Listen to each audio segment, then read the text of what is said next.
Welcome to another video. Today, we're diving into a topic that, while not new, has recently been receiving a lot of attention in certain circles. I call it a coordinated attack, and here's why. This issue is not something that just popped up overnight. In fact, it's part of a well-established process of rule-making that major corporations like Berkshire Hathaway, MicroStrategy, and Coinbase have been navigating for some time now. But despite the significance, you may not have seen it featured prominently in the mainstream news. Instead, it's buried deep within articles or entirely overlooked in favor of sensationalized stories like the $40 million case involving Michael Saylor, which was unrelated and ultimately irrelevant to the core issue. That's why I refer to this as a coordinated attack. We've seen this before with Bitcoin and other prominent figures like Elon Musk. The media, especially journalists with specific agendas, are constantly targeting entities like Tesla and Bitcoin for reasons that don't always hold up. However, this recent wave of attention surrounding MicroStrategy's tax situation feels different. It's all happening at once. And that's what makes it particularly aggressive. Let's break it down. There's talk going around that MicroStrategy, led by Michael Saylor, might have to pay a 15% corporate alternative minimum tax (AMT) on their GAAP income. This tax would come into effect in 2026, under provisions for companies earning over $1 billion in GAAP income.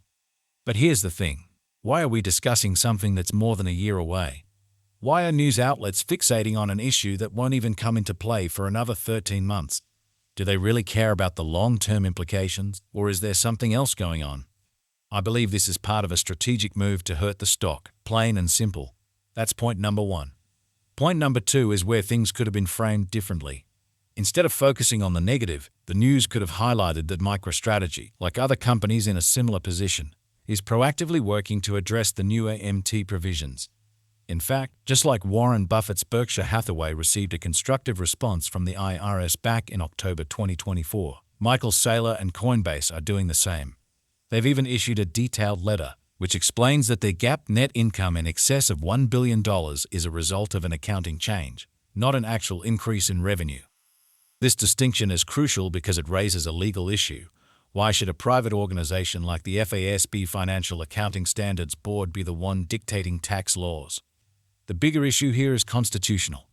This tax would be based on a decision made by FASB, a private entity, rather than the government.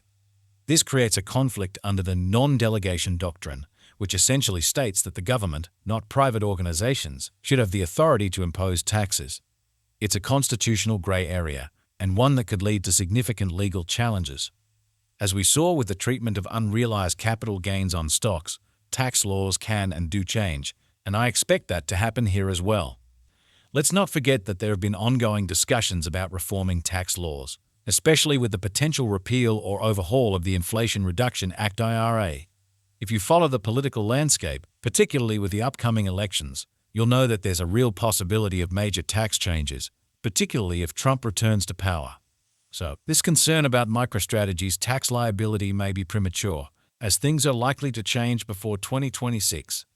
Now, point number 5 addresses something that the media has completely overlooked. Even if MicroStrategy is forced to pay this tax, I don't think it's going to be a major setback for the company.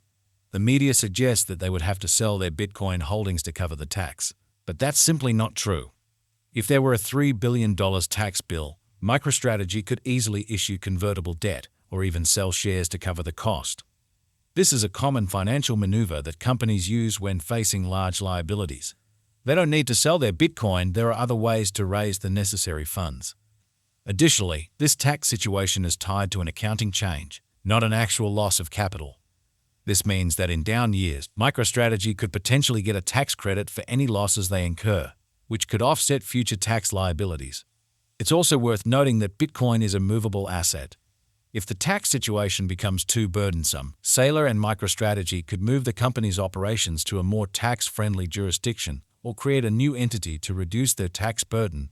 There are numerous ways to navigate this challenge without selling off assets. So, when all is said and done, I believe this coordinated attack is nothing more than a storm in a teacup.